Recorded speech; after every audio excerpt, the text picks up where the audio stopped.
Geraldo Durda, mirëmbrëma, faleminderit. Mirëmbrëma, faleminderit për ftesën. Është vëllai i Edison Durdës, njëri prej viktimave, prej 26 viktimave të Gërdecit. Edisoni u vra 6 vjeç apo jo? Po. Ishte 6 vjeç. Ishte duke luajtur me bicikletën.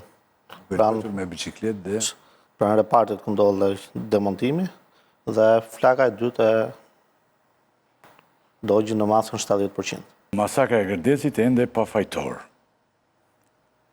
Po ti, Dorian, sa ishe në atë kohë? Geraldo, fal? 13 vjeç. Edhe ti i vogël. Po si u bëre juristi? Ditën e shpërthimit unë nuk ndodhesha në Gërdec, pasi kam qenë angazhuar me ekipet e futbollit të Tevutës dhe ndodhesha në Durrës, kur pasi kishim mbaruar shërbitjen edhe ndeshjen, ishim duke u kthyer për në shtëpi, pa arritur në Suks, u lajmërova nga Imat që Gërdeci kishte shpërthyer dhe vetë duhet u kthesha në Durrës.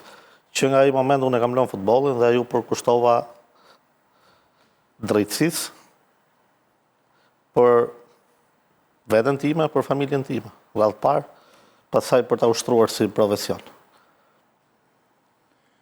Po le të vi pra kur erdi, avokati? Do të vi lartë. Nëse erdi, do të vi lartë. Do të vi në studio. Se mos ri poshtore, avokati. Geraldo, pra ti u bëre juristë me ideni që do të zgjidhni këtë problem. Ose do merreshe me këtë. Patjetër që do ta zgjidhim edhe sigurisht që do merrem me këtë. Nuk dorëzohemi te e drejta jonë për të kërkuar drejtësi, se nuk i kemi patur borxh askujt. U vram në shtëpinë tonë. Mirë, deri ku ka shku drejtësia? Ndryqisht. Drejtësia deri në Strasburg ka shkuar për të kërkuar të drejtën tonë, nga ana e familjes time. Po, a është zbartur drejtësia për Gërdecin, kjo është i pyetja tjetër. Keni humbur vëlla në tragjedinë e Gërdecit. Gjatë gjithë këtyre viteve, familjarët kanë kërkuar drejtësi për nuk ka gjetur. Çfarë do thot për ju drejtësi? Kanë kaluar 18 vjet. Pse ju mendoni se do ketë drejtësi? E gjen foton regjia për që e kërkova. Se kam lemëruar para disa minutash. Ndëshkimi i fajtorëve që thollën Gërdecin. Kjo do të thotë drejtësi për ne. Jo Gërdecin, është foto e fëmijës vllajt Geraldos, që është 6 vjeç. Me nënën e vet është foto. Dhe kryeredaktori më konfirmoi mua që e kam këtë foto. Dhe e nxirrni tani, se tani më duhet. Geraldo tani pse mendon ti që pas 18 vjetësh kjo punë do zgjidhet? Shiko, fakti që ne sot flasim. Kjo është. Këtu është me nënën në Geraldo, ha? Me ti mama. Me nënën tuaj. Pra, është Edisoni 6 vjeç këtu. Po. Dhe i po luante the ti, mos e largoni. Mos e largoni. Ishte duke luajtur me bicikletë pranë repartit ku ndodhi shpërthimi. Nga shpërthimi pësoi djegjet të trupit 70%, ju nënshtrua 3-4 operacioneve, nuk mundi të mbijetonte. U kthye nga Italia, në datën 4 prill, çuditërisht edhe me antarësimin e Shqipërisë NATO. Qartë. Dhe çfarë mund të them më shumë. Po fakti që ne sot jemi këtu dhe flasim për gjyqin e Gërdecit, po i quaj, që po ndodh në GKK, është fal përpjekjes së familjes Durda dhe familjeve tjera, bashkë me studion ligjore, që kanë arritur të riapin një proces të harruar në zyrtaret e gjykatës së lartë. Ka qenë gjykata e lartë që ka pushuar atë vendim me pezullim, me arsyetimin që i Pandeuri kishte rifituar imunitetin e deputetit. Dhe për të vazhduar më tej ajo pyetja që bëra që akuzohet sot që po bëhet një gjyq politik. Në fakt, i vetmi njëri politik aty është pikërisht ai.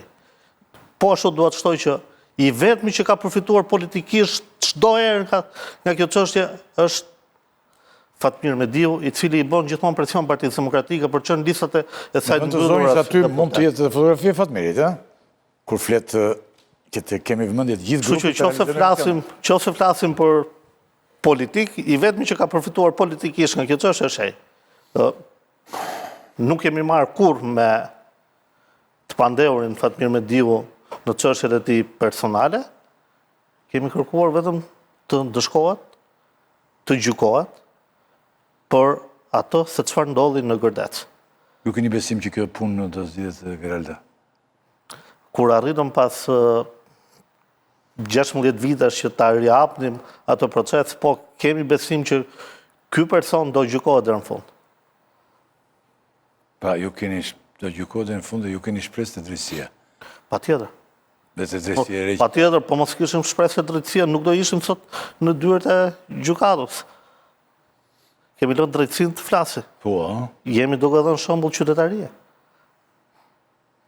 Në një shoqëri që mund të kishim zgjedhur edhe rrugë të tjera.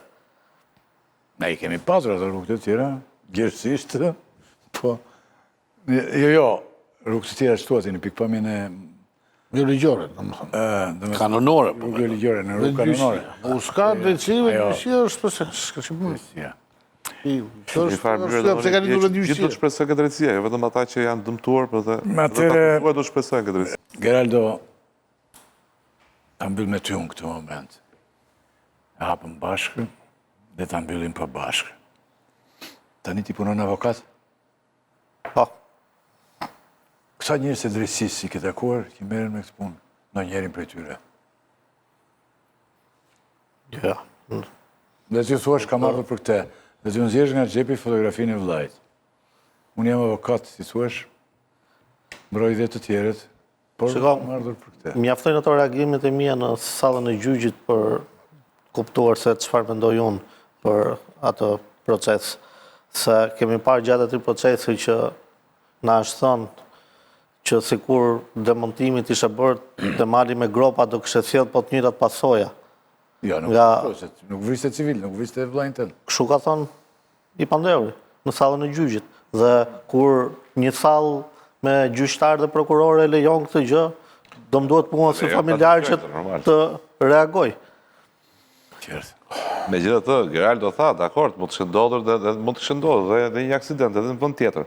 Problemi është që fëmijë do ishin viktima në atë rast. Kjo është pyetja.